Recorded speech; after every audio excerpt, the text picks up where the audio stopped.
PMC ప్రేక్షకులందరికీ హృదయపూర్వక నమస్కారాలు.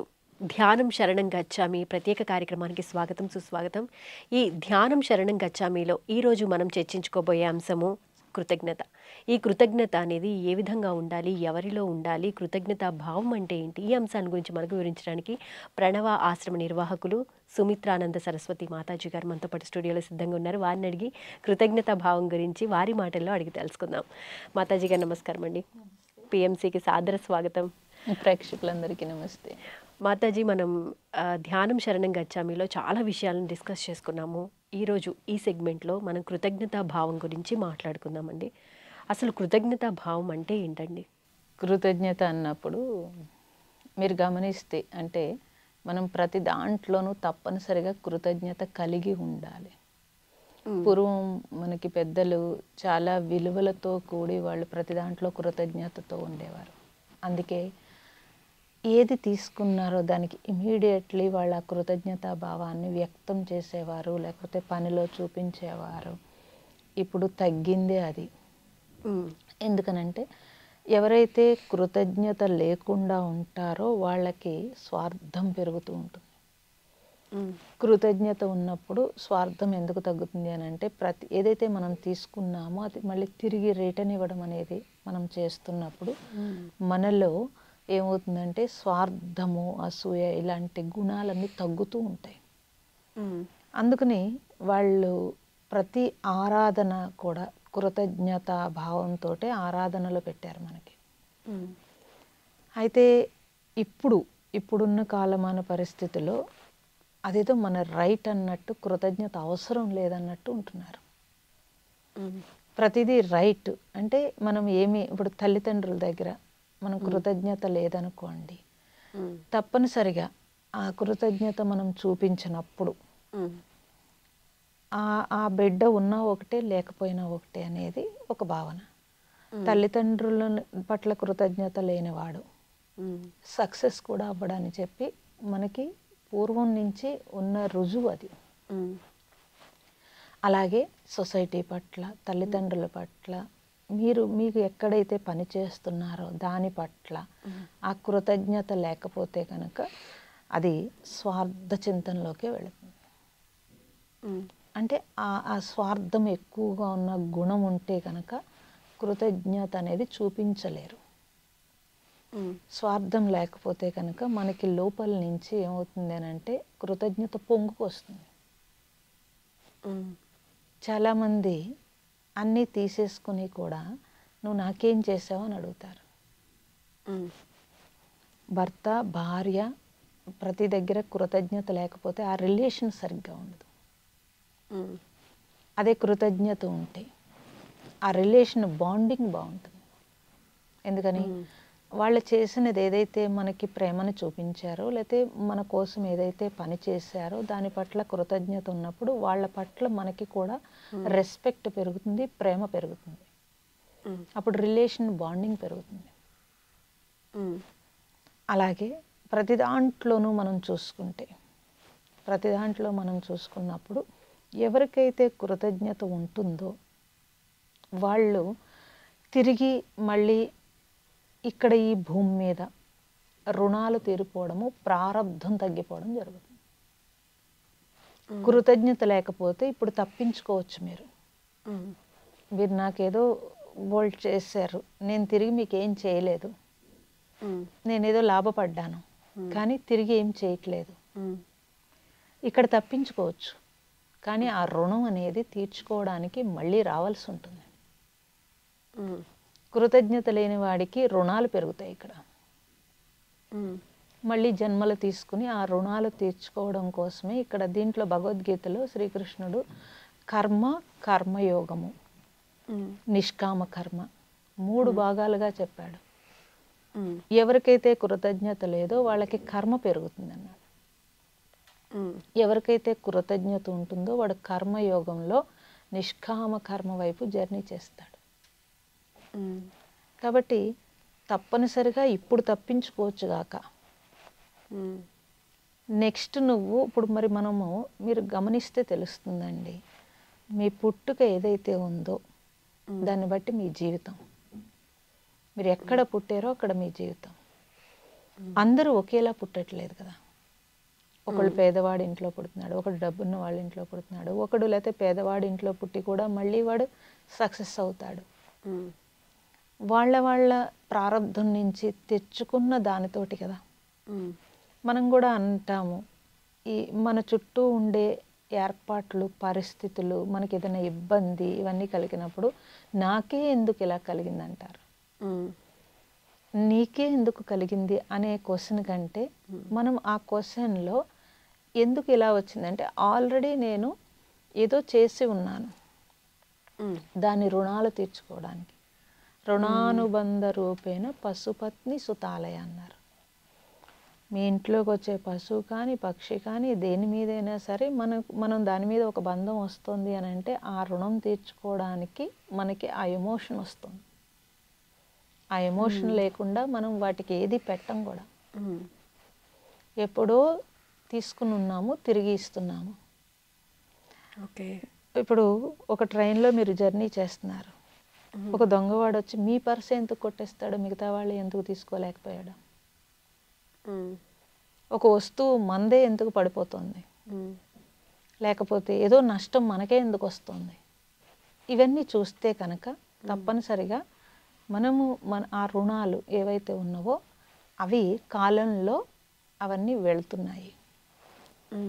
అదే ఇక్కడ కృతజ్ఞత ఉండి మీరు ఎప్పటికప్పుడు దాన్ని క్లియర్ చేసుకుంటే ప్రారంధం తగ్గుతుంది. అందుకని జ్ఞానాగ్ని దగ్ధ కర్మాణి అన్నారు. జ్ఞానులకి కర్మ లేదన్నారు. ఎందుకు కర్మ లేదు అని అంటే వాళ్ళది ఏది కూడా ఇక్కడ తీసుకోరు, తిరిగి ఇవ్వడానికే ట్రై చేస్తారు. అప్పుడు కొత్త ప్రారంధం ఉండదు. ఎందుకు అలా చేస్తున్నారు? ఆల్రెడీ జ్ఞానం ఉంది. దేని పట్ల? జీవితం పట్ల జ్ఞానం ఉంది, జన్మ పట్ల జ్ఞానం ఉంది. అందుకని కర్మని పెంచుకోరు, రుణాలు పెంచుకోరు. ఏదైనా ఒకటి తీసుకుంటే తిరిగి ఇచ్చేయడానికి ట్రై చేస్తారు. మీరు మహాత్ముల్ని చూస్తే వాళ్ళు ఏదో ఒకటి మన చేతిలో పెట్టకుండా ఉండరు. అది ప్రసాదం రూపంలో ఏదో ఒక రూపంలో మన చేతిలో ఒకటి పెట్టే వరకు వాళ్ళకి కుదురుండదు. అంటే ఎందుకు అనంటే ప్రతిదీ ఇవ్వడమే చేస్తారు. అంటే రుణాలు పెరగకుండా చూసుకుంటారు. మనం ప్రతిదీ తీసుకోవడం మొదలు పెడితే ఎప్పటికైనా తిరిగి మళ్ళీ అది రుణమే.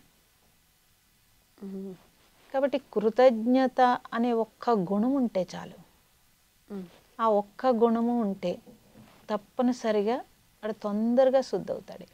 అంటే అమ్మ, ఇప్పుడు మనం ఎదుటి వాళ్ళ దగ్గర నుంచి ఏదైనా లాభం పొందినప్పుడు వాళ్ళ పట్ల మనం కృతజ్ఞతతో కలిగి ఉండాలి, కృతజ్ఞతతో వ్యవహరించాలి. అది ఏ రకంగా వ్యవహరించాలమ్మా? అంటే మనకి ముందు ఫస్ట్ కృతజ్ఞత అనేది ఉంటే అసలు ఎవరు చెప్పక్కర్లేదండి. లోపల నుంచి వాళ్ళ దగ్గర మనం తీసుకున్నాం, తిరిగి మనం ఎలా ఇవ్వాలి అనేది వస్తుంది. చాలామంది ఉంటారు, అందుకే ఏదైనా ఒక సహాయం చేస్తే తిరిగి వాళ్ళకి ఏదైనా అవసరమైనప్పుడు మేము వెళ్ళి చేయాలి అని తాపత్రయపడిపోతూ ఉంటారు. మనుషులే కాదండి, మీరు ఈ పంచభూతాల పట్ల కూడా కృతజ్ఞత కలిగి ఉండాలి. ఎందుకనంటే ఈ భూమి చూస్తే మీరు ఎంత మోస్తోంది మనల్ని. మీ ఆహారం ఎక్కడి నుంచి వస్తుంది? భూమి నుంచేనే వస్తుంది. నేను డబ్బులు పెట్టి మీరు కొనుక్కుంటున్నాను అంటున్నారు. మీరు డబ్బులు పెట్టి కొనుక్కోవడానికి కూడా మీరు అసలు ఒక ఉద్యోగం చేయడానికి, ఆ డబ్బు సంపాదించడానికి పంచభూతాలు ఎంత సహకరిస్తున్నాయి.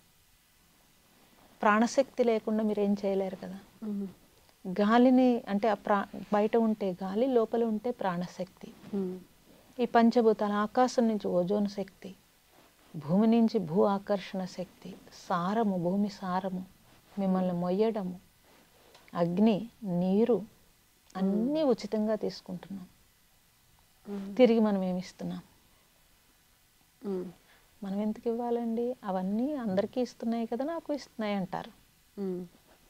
సరే, అందరికీ ఇస్తున్నాయి, నీకు ఇస్తున్నాయి, నీకు కనుక నేచర్లో ఒక భాగమేగా అని మాట్లాడతాము. మరి ఒక మొక్క మీరు పెంచితే, ఒక మొక్క పెంచితే కనుక మీరు భూమి నుంచే సారం తీసుకుంటుంది. మీరు ఇవ్వట్లేదు సారం, మీరు జస్ట్ నీరు పోసారు. కదండి. లేదా వర్షాలు వస్తే అది కూడా పోయలేదు. అది పెద్ద అయిన తర్వాత మీరు ఆ నీరు కూడా పోయక్కర్లేదు కదండి. అప్పుడు మరి అది ఎంత పుష్పాలు కానీ ఫలాలు కానీ ఎంత కృతజ్ఞతగా ఇస్తుంది మీరు చూస్తే తెలిసిపోతుంది. ఏ ప్రాణిని పెంచండి, మీరు ఏ ప్రాణిని పెంచండి, ఒక కుక్కకి అన్నం పెట్టండి, అది ఎంత కృతజ్ఞతగా ఉంటుంది. విశ్వాసము అంటున్నారు, అది ఎక్కడి నుంచి వచ్చింది? కృతజ్ఞతాభావం నుంచి వచ్చింది. ఒక గోవుని, ఒక పశువుని పెంచండి, మీరు పెట్టిన ఆహారానికి పాలిచ్చి కృతజ్ఞత చూపిస్తుంది. అంతేకాకుండా మీరు దాని చుట్టూ తిరుగుతున్నప్పుడు మీలో ఉండే అనారోగ్యం ఏంటో తెలుసుకుని ఆ అనారోగ్యానికి తగిన ఎనర్జీని ఆ పాలల్లో నింపి ఇస్తుంది. అందుకే గోమాత అన్నారు. అంటే గోవు తల్లితో సమానం. ఒక పక్షిని చూడండి, మీరు పెట్టిన ఆహారం తీసుకుని దాని యొక్క కుహు రావాలి ఏవైతే ఉంటాయో ఆ తరంగాలు మన ఇంటి చుట్టూ ఒక హాయిని ఇస్తాయి. మనిషి తప్ప మనిషి ఎందుకు ప్రాణులు కృతజ్ఞతతో. మరి మనిషి ఎందుకమ్మా ఆ విచక్షణ కోల్పోతున్నాడు? అంటే జ్ఞానము, ఏ జ్ఞానము ప్రపంచ జ్ఞానం వైపుకు వెళ్ళిపోయి తనని తాను మర్చిపోయిన స్థితి వచ్చింది కాబట్టి విచక్షణ పోతుంది. పూర్వం అలా లేదండి. ఒక ఊళ్ళో ఎవరికి ఆపద వచ్చినా ఊరంతా కదిలేవారు. ఎవరి ఇంట్లో పెళ్ళైనా ఊరంతా సహాయం చేసేవారు. సో అలాంటి స్థితి నుంచి ఇలాంటి స్థితికి వచ్చాం. మనం కోరుకుంటున్నాం. ఇప్పుడు మీరు గమనిస్తే మనం చూస్తాం పేపర్లో, రోడ్డు మీద ఒక యాక్సిడెంట్లో పడిపోయి ఉంటే సెల్ ఫోన్తో ఫోటోలు వీడియోలు తీస్తున్నారు, కానీ వాడిని కనీసం హాస్పిటల్కి తీసుకెళ్లేంత స్థితి లేదు. రేపు మనమే అదే పరిస్థితిలో ఉంటే అసలు ఎవరు ఆలోచించరు ఈ కోణం ఆలోచించాల్సిందే. అట్లీస్ట్ మనము, లేకపోతే మన బిడ్డ, లేకపోతే మనకి సంబంధించిన రక్త సంబంధీకులు అలాంటి పరిస్థితి ఉంటే మనం ఎంత రోధిస్తాం. ఈ పరిస్థితి తెలిస్తే అవన్నీ పక్కన పెట్టేసిన మన రుణాలు తీరాలి అని అంటే, జన్మ తీసుకున్నామంటేనే రుణం ఉంటేనే కదండి జన్మ తీసుకుంటాం. లేకపోతే జన్మ ఎందుకు తీసుకుంటాం? మోక్షం వచ్చి విడుదలైపోతాం కదా. మరి జన్మ తీసుకుంటున్నామంటేనే ఇక్కడ ఎన్నో రుణాలు ఉంటేనే తీసుకుంటాం. అదే ప్రారబ్ధం అంటున్నారు. మీ రుణమే మీ ప్రారబ్ధము. కాబట్టి నా కర్మ ఏదైతే ఉందో ఆ కర్మని పెంచుకోవాలా తగ్గించుకోవాలా, ఈ జ్ఞానం ఉంటే కృతజ్ఞత అవసరమా అవసరం లేదా అని అడిగే క్వశ్చన్ కూడా లేదు. మనం అన్న బాధ్యతలు లేకపోతే ఏవైతే మనం అంటున్నామో పిల్లల పట్ల, లేకపోతే తల్లిదండ్రుల పట్ల, లేకపోతే గురువుల పట్ల మనకి ఒక కృతజ్ఞతాభావంతో మనం ఎలా అయితే ఉంటున్నామో, ఈ పంచభూతాలు పరమాత్మ ఇచ్చిన దానికి తిరిగి మనం కృతజ్ఞతగా ఏం చేస్తున్నాము అన్నప్పుడు విడుదల అంటే, మోక్షం అంటే ఈజీ అండి. సో ఆ కృతజ్ఞత లేకపోతే ఈజీ లేదు. టోటల్గా కృతజ్ఞత అనేది కంపల్సరీ అనేది తెలియాలి. ఓకే అమ్మా, నాకు ఒక సందేహం. ఇప్పుడు మనం దేవుడికి వెళ్ళి మొక్కుతాం, మమ్మల్ని ఆ సమస్య నుంచి బయటపడేయండి స్వామి అని చెప్పి అడుగుతూ ఉంటాం. సరే, అది మనం అడిగిన సందర్భమో లేకపోతే మన కర్మల దృష్ట్యా మనం ఆ సిచ్యువేషన్ నుంచి బయటపడినప్పుడు దేవుడికి కృతజ్ఞతగా ఏ పండో పలహారమో మనం మొక్కుకున్న మొక్కులు దాన్ని బట్టో మనం ఆ మొక్కును తీర్చుకోవడం కృతజ్ఞతా భావంతో ఉంటాం. మరి ఒక మెడిటేటర్, ఒక ధ్యాని దేనికి కృతజ్ఞతగా ఉండాలి? ఇప్పుడు భక్తుడు భగవంతుడిని ఒక కోరిక కోరినప్పుడు నువ్వు ఈ కోరిక తీరిస్తే, లేకపోతే ఈ బాధ తీరిస్తే నేను ఇది ఇస్తాను అనడం బేరం. ఫస్ట్ బేరం. ఎందుకనంటే ఇప్పుడు ఒక పండో ఒక ఫలమో మనం తయారు చేయలేదు, భగవంతుడు తయారు చేసినవన్నీ. కానీ మనం మన కృతజ్ఞత చూపించడానికి ఇస్తున్నాం. కోరకపోయినా మామూలుగా పట్టుకెళ్ళి భగవంతుడికి కృతజ్ఞతగా ఇస్తాం. ఇచ్చింది అందరికీ పంచి పెడతారు కదా, అది ప్రసాదం కింద అందరికీ వెళుతుంది కదండి. మంచి పని, దాని వరకు మంచి పని. కానీ ఎప్పుడైతే ఒక ధ్యానం చేసేటప్పుడు ధ్యానం చేసాము అని అంటే కొంచెం హయ్యెస్ట్ స్టేజ్లోకి వెళ్ళినట్లు లెక్క. ధ్యానం అంటే ఏంటండి? ఎప్పుడైతే కళ్ళు తెరిచి భగవంతుడి కంటే కళ్ళు మూసి నాలో ఉండే దైవాన్ని తెలుసుకుంటున్నాను నేను. మనలో ఉండే దైవాన్ని తెలుసుకోవడానికి మనం లోపలికి కళ్ళు మూసుకుని మనలోకి మనం చూస్తున్నాం అని అంటే అప్పుడు కొంచెం నువ్వు ఇంకా డీప్కి వెళ్ళినట్టు కదా. ధ్యానుల యొక్క లక్షణాల్లో కృతజ్ఞత ఫస్ట్ ఉండాలి. ఎవరి పట్ల కృతజ్ఞత ఉండాలి అంటే మనలో మనం తెలుసుకోవటమే ధ్యానం యొక్క ముఖ్య ఉద్దేశంగా చెప్తున్నాం. అదే ధ్యాన సాధనగా కూడా మనలో మనం చెప్తున్నాం. తెలుసుకోవడంతో పాటుగా మనలో ఉండే దైవాన్ని తెలుసుకున్నప్పుడు ఆ దైవం మనలోనే ఉందా, అంతటా ఉందా? అది అంతటా ఉంది కదా. ముందు నీలో చూసుకున్న తర్వాత మనం జగతంతా ఉన్నది ఏంటి అనేది తెలుస్తుంది కదా. అదే దివ్యత్వము, నాలో ఏ దివ్యత్వము దైవత్వం ఉందో అదే జగత్తంతా ఉంది. ఇప్పుడు నేను ఆత్మని అన్నప్పుడు నాతో పాటుగా ఉన్న ఆత్మలన్నింటినీ ఒకేలా చూడటము. అందుకే ఏకం అద్వితీయం బ్రహ్మ అన్నారు. బ్రహ్మం అన్నారు, బ్రహ్మ కాదు, బ్రహ్మం. ఏకం అద్వితీయం అంటే నువ్వు ఏకమైనప్పుడు దేంతో, నీలో ఉండే దివ్యత్వంతో ఏకమైనప్పుడు అద్వితీయంగా అంతటా అదే దివ్యత్వము తెలియబడ్డాన్ని బ్రహ్మం అన్నారు. అలా ఏకమవ్వడానికి నేను ధ్యానం చేస్తున్నాను. అయితే ఆ ధ్యానం చేసినప్పుడే కాకుండా బాహ్య జీవితంలో నా జీవన విధానంలో నేను ఎందుకు ధ్యానం చేస్తున్నానో అంటే నన్ను నేను తెలుసుకోవడం. నన్ను నేను తెలుసుకుని ఏం చేస్తాను? నన్ను నేను తెలుసుకుని ఇంకో వ్యాపారంలో లంచాలు తీసుకుంటానా, లేకపోతే ఇంకో వ్యాపారంలో తప్పుడు పనులు చేస్తానా, లేకపోతే ఇంకో దాంట్లో ఏదో చేస్తానా? నన్ను నేను తెలుసుకున్నప్పుడు నాలో ఉండే దివ్యత్వం నాకు తెలిసినప్పుడు బయట ఉండే దివ్యత్వం కూడా నాకు తెలుస్తున్నప్పుడు ఇంకా నాలో ఉన్నవన్నీ పడిపోతాయి కదండి. స్వార్థ చింతన కానీ, అసూయ కానీ ఏమున్నాయో అరిషడ్ వర్గాలు, కామ క్రోధ లోభ మోహ మద మాత్సర్యాలన్నీ తీసివేయబడతాయి. అణిచివేయబడటం కాదు, ఫస్ట్ స్టార్టింగ్లో అణిచివేయబడిన తర్వాత నెమ్మదిగా తొలగించబడితే ఉన్న ఏ శక్తి ఏ చైతన్యం అయితే ఉందో అది తెలిసినప్పుడు ఇంక నేను ప్రత్యేకంగా స్వార్థమ చింతన అనేది ఉండదు.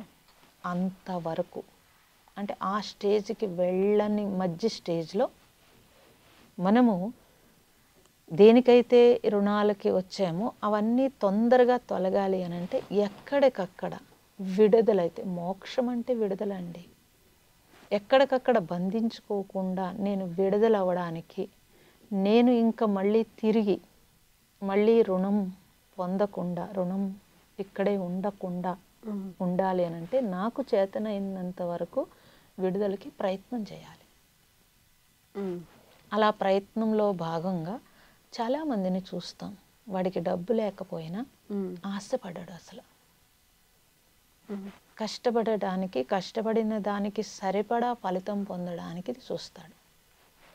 కష్టపడిన దానికి సరిపడా ఇవ్వకపోతే కోపం వస్తుంది తప్పించి ఆశపడి ఎక్స్ట్రా తీసుకోవడానికి ఆశపడ్డాడు.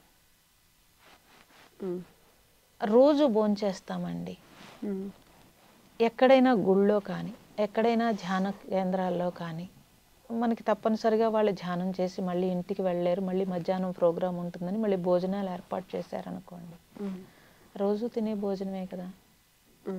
ఆ భోజనం చేసేటప్పుడు తెలుస్తుంది వాళ్ళ ఆశ ఎంత ఉందో. అవసరం ఉన్నా లేకపోయినా ఆహార పదార్థాన్ని వృధా చేయటము, ఆబతనము, ఇవన్నీ చూస్తే లోపల స్థితి తెలుస్తుంది. అలాగే ఎవరైనా ఒకటి ఉచితంగా ఇచ్చారనుకోండి, మనకి ఫస్ట్ ఆనందం వస్తుంది అనుకోండి, అంటే మన లోపల స్థితి ఏంటి? ఆశించడం. మరి కదా. తప్పేంటి అన్నారనుకోండి, ఇంక వాళ్ళకి చెప్పేది ఏమీ లేదు. తప్పేంటి అన్నారనుకోండి, వాళ్ళు ఇస్తున్నారు నేను తీసుకుంటున్నాను అన్నారనుకోండి, వాళ్ళకి చెప్పేది ఏముంది కదా. కాబట్టి అంటే కృతజ్ఞత ఉంటే ఆశించకుండా ఉంటారు. కృతజ్ఞత లేకపోతే మనకి ఎంత ఇచ్చినా ఆ ఆశని ఆ లోయతో పూడ్చారు. సో కృతజ్ఞత భావం అనేది ఉంటే మీ దగ్గర నుండి నేను ఏదన్నా ఆశించినా తీసుకున్నా మీకు రుణపడిపోయాను అనే బాధ, లేకపోతే రుణం అనేది మనకి నెక్స్ట్ జన్మకు కూడా ఫార్వర్డ్ అవుతుంది కాబట్టి కృతజ్ఞతా భావంతో ఉంటే మనం తృప్తి వస్తుంది. అసంతృప్తి ఎప్పుడు వస్తుందంటే కృతజ్ఞత లేకపోతే అసంతృప్తి వస్తుంది. కృతజ్ఞత ఉంటే తృప్తి వస్తుంది. ఆ తృప్తితోటి ఏ చిన్నదొచ్చినా సంతోషపడతాడు. ఇప్పుడు ఈరోజు మనకి భోజనం లేదు, భోజనం దొరికింది, చాలా సంతోషంగా తింటాడు. ఆ కృతజ్ఞత లేకపోతే అసంతృప్తి ఉండి ఈ భోజనం ఉంది, దీంట్లోకి మంచి కర్రీ లేదంటాడు. కర్రీ ఉంటే దీంట్లోకి పచ్చడి ఉంటే బాగుండు, దాంట్లోకి ఇంకోటి ఉంటే బాగుండు, ఇలా వస్తుంది.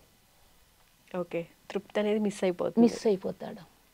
అప్పుడు తృప్తి అనేది లేకపోతే కనుక జీవితాన్ని ఎంజాయ్ చేయలేరు. ఎందుకని ఒకటి వస్తుంది, అనుభవిస్తున్నాడు. అది ఆధ్యాత్మిక వేలో అయినా ప్రాపంచిక వేలో ఎలా అయినా ఆల్రెడీ అనుభవిస్తున్నాడు. అనుభవిస్తున్న దాని మీద ఆనందం లేదు. ఎందువల్ల? అసంతృప్తిగా ఉన్నాడు. ఆ అసంతృప్తి వల్ల అనుభవించేది కూడా అనుభవించలేడు. అదే తృప్తి వచ్చింది అనుకోండి, ఈరోజు ఏదై వచ్చిందో దాంతో తృప్తిగా చాలా సుఖంగా నిద్రపోతాడు, చాలా హాయిగా ఉంటాడు, ఆరోగ్యంగా కూడా ఉంటాడు. అనారోగ్యానికి కారణం అసంతృప్తి అని చాలామందికి తెలియదు. ఎందుకని అంటే ఆ తృప్తి నుంచి వచ్చే ఎంజైమ్స్, తృప్తి నుంచి వచ్చేవి బోల్డ్ రిలీజ్ అవుతాయి. మీరు సంతోషంగా ఉన్నారనుకోండి, మీకు ఒళ్ళంతా తేలిపోతున్నట్టు ఉంటుంది. చాలా హుషారుగా ఉత్సాహంగా మీరు ఇంకో పని చేయగలుగుతారు. మీరు అసంతృప్తిగా ఉన్నారనుకోండి, ఏ పని చేసినా బరువుగా ఉంటుంది. అది మనం బాధపడుతూగా ఉన్నప్పుడమ్మా ఏ పని చేసినా మనకి అందుకు పంచభూతాలు సహకరించిన ఫీలింగ్ కలుగుతుంది. అది అసంతృప్తిగా ఉన్నప్పుడు మనం అడుగు పెట్టినా లేకపోతే పని మొదలు పెట్టినా దానికి నెగిటివ్ థాట్స్ రిలీజ్ వస్తాయి. పంచభూతాలు ఎప్పుడు తృప్తిగా ఉంటాయి కాబట్టి ఎప్పుడు ఇవ్వడమే తెలుసు వాటికి. ఎవరైతే అలా గ్రాటిట్యూడ్ ఉన్నవాళ్ళు, ఎవరైతే ఆ కృతజ్ఞతతో ఉన్న వాళ్ళని రిసీవ్ చేసుకుంటాయి తొందరగా. అందుకని మీరు స్పిరిచువల్లో ఉండే వాళ్ళకి ఎక్కువ కృతజ్ఞత కావాలంటాను నేను. మీరు తొందరగా స్పిరిచువల్లో ముందుకు వెళ్ళాలి అని అంటే చిన్న విషయం, ఇది మన దగ్గరే ఉంది, ఇది వేరే ఏదో చెప్పక్కర్లేదు, ఏదో చెయ్యక్కర్లేదు, మీరు మీ దగ్గరే ఉంది. ఆ అసంతృప్తి కృతజ్ఞతాభావాన్ని మీరు పెంచుకుంటూ పోతే, పెంచుకుంటూ వెళ్ళినప్పుడు మీకు తృప్తి వచ్చేస్తూ ఉంటుంది. ఆ తృప్తితోటి సరైన ఎంజైమ్స్ రిలీజ్ అయితే కనుక మీ ఆలోచన విధానం మారిపోతుంది. అసంతృప్తితో వచ్చిన నెగిటివ్ తోటి మీరు దేంట్లోనూ సక్సెస్ అవ్వలేరు. అంటే అమ్మ, కృతజ్ఞతా భావం ఉంటే గనక సేవ కూడా అదే స్థాయిలో చేయగలుగుతామా? అయితే అంతే కదా మరి. అసలు సేవ అనేది చెయ్యాలి అని అంటే ముందు కృతజ్ఞత కావాలి. లేకపోతే సేవ చేసేదని వ్యక్తి భావనతో చేస్తాడు, అహంకారంతో చేస్తాడు. అందరూ చేస్తున్నారు, అందులో నేను కూడా చేయకపోతే ఎలా అని చేస్తాడు. కానీ ఎవరికైతే కృతజ్ఞత ఉంటుందో వాళ్ళు చేసే సేవలో నేను సేవ చేస్తున్నానని ఉండదు. ఇది నా డ్యూటీ, నా బాధ్యత, నా బాధ్యత. ఇప్పుడు భార్య బిడ్డలు లేకపోతే ఇంట్లో వాళ్ళు మన బాధ్యత అన్నప్పుడు మరి ఈ పంచభూతాలు మనల్ని మోస్తున్నాయి కదా, వాటి పట్ల మన బాధ్యత ఏంటి? ఇది అర్థం కాకపోతే కనుక మనం ఎవరూ చెప్పలేమండి. ఎంత జ్ఞానం సంపాదించుకున్నా కూడా వృధా అయిపోతుంది. మనిషి జ్ఞానము తన ఎదుగుదల, ఇన్నర్ ఎదుగుదల కదా. ఆ జ్ఞానం కరెక్ట్గా లేకపోతే కనుక జీవితం సరిగ్గా నడవదు. అభిప్రాయాలతో జీవితం, ఇష్టాలతో జీవితం కాదు, కృతజ్ఞతతోటే జీవితం. బాగా వివరించారమ్మా. కృతజ్ఞత, ప్రతి మనిషికి కృతజ్ఞత అనేది ఉంటే వారి యొక్క తీరుతెన్నులు కానివ్వండి, సేవాభావం కానివ్వండి, తృప్తి చెందటం కానివ్వండి, వాళ్ళలో వాళ్ళకి ఇన్నర్గా చైతన్యం కలుగుతుంది. దానికి పంచభూతాలు కూడా సహకరిస్తాయని మీ మాటల ద్వారా ఎంతో చక్కగా వివరించినందుకు ధన్యవాదాలండి. సంతోషం. నమస్తే. ఇది ఇవాల్టి ధ్యానం శరణం గచ్చామి కార్యక్రమ విశేషాలు. మరో ఎపిసోడ్లో మళ్ళీ కలుసుకుందాం. అంతవరకు చూస్తూనే ఉండండి PMC. నమస్కారం.